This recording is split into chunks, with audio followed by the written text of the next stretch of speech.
ये जो धोती होती है या लुंगी होती है, जो बिना सिला हुआ कपड़ा है, इसको पहनने के लिए आप चाहें तो सैकड़ों तरीके से पहन सकते हैं, सैकड़ों तरीके से पहन सकते हैं। धोती को बांधना हो तो असमिया तरीके से बांधा जा सकता है, बांग्ला तरीके से बांधा जा सकता है, मराठी तरीके से बांधा जा सकता है, गुजराती तरीके से बांधा जा सकता है, उत्तर भारतीय तरीके से बांधा जा सकता है।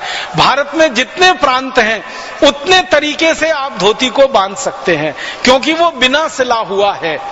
पैंट को एक ही तरीके से बांध सकते हैं क्योंकि वो सिला हुआ है। और अगर इस धोती के बारे में कोई बड़ी बात मुझे कहनी हो तो धोती भारतीय संस्कृति की सबसे जीवंत निशानी है, जिसको देखकर ही आप पहचान सकते हैं कि ये व्यक्ति किस क्षेत्र का है। मैं जो है ना, या आप, साधारण रूप से आपके सामने कोई मां को खड़ा किया जाए जो असमिया पद्धति से धोती बांधे हुए हो, कोई मां को खड़ा किया जाए जो मराठी पद्धति से बांधे हुए हो धोती, किसी मां को खड़ा किया जाए जो गुजराती पद्धति से धोती बांधे हुए हो, किसी मां को खड़ा किया जाए जो पंजाब या हरियाणा की पद्धति से धोती बांधे हुए हो, और उनके नाम के आगे कुछ न लगाया जाए कि ये कहां की मां है, हरियाणा की है, आसाम की है, बंगाल की है, कहां की है, खाली धोती बांधे हुए वो खड़ी है। आप 1 मिनट में बता देंगे ये मां आसाम की है, ये मां बंगाल की है, ये मां पंजाब की है, ये हरियाणा की है, ये गुजरात की है, या ये जम्मू कश्मीर की है। माने धोती बांधने के तरीके मात्र से पूरा परिचय हो जाता है बिना बोले हुए। लेकिन पैंट पहने हुए आदमी को आप नहीं बता सकते कि ये इंग्लैंड का है, आयरलैंड का है, फ्रांस का है, जर्मनी का है, या अमेरिका का है, या कनाडा का है, क्योंकि पैंट एक जैसी है सभी जगह। धोती बांधने के तरीके एक जैसे नहीं है कहीं भी। मैं आपको और एक बात कहना चाहता हूं कि धोती वस्त्र तो एक ही है, बांधने के तरीके जो है ना वो अलग अलग है। एक क्षेत्र के हिसाब से एक तरीका, दूसरे क्षेत्र के हिसाब से दूसरा तरीका।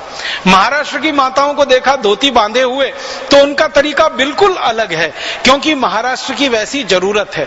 आसाम की माताओं को देखा है धोती बांधे हुए, बंगाल की माताओं को देखा है धोती बांधे हुए, क्योंकि वहां की जरूरत बिल्कुल अलग है। हर क्षेत्र के, हर परिवेश के, जलवायु और जरूरत के हिसाब से बांधने का तरीका विकसित हुआ है। वस्त्र तो एक ही है, धोती जो 5 मीटर का या 5 गज का वस्त्र तो एक ही है, सारे देश में एक ही तरीके से बनता है, लेकिन बांधने के तरीके में जो अंतर है उसी को मैं भारतीय संस्कृति मानता हूं, और जो धोती एक वस्त्र है उसको मैं भारतीय सभ्यता मानता हूं। ये जो धोती है वो भारतीय सभ्यता है, और धोती बांधने का जो तरीका है वो भारतीय संस्कृति है। संस्कृति क्षेत्र के हिसाब से, जलवायु के हिसाब से बदलती रहती है, सभ्यता पूरे देश में लगभग एक जैसी होती है। तो हमारी सभ्यता की निशानी धोती, हमारी सभ्यता की निशानी लुंगी, जिसको बांधने के अलग अलग तरीके हैं जरूरत के हिसाब से, और बांधे नहीं तो उसके उपयोग के और 20 तरीके हैं। मान लीजिए लुंगी पहन के आप जा रहे हैं और आपके पास कोई दूसरा पात्र नहीं है और आपको ढेर सारी सब्जी लेके आनी है, लुंगी का एक हिस्सा आप उसमें सब्जियां भर के लेके आ सकते हैं। अगर आप कहीं से धान्य लाना चाहते हैं, धोती का एक हिस्सा आपने खोला, उसमें धान्य बांध के भी आप ला सकते हैं। कुछ भी लाने ले जाने में आसानी है धोती और लुंगी में। पैंट में क्या ला सकते हैं?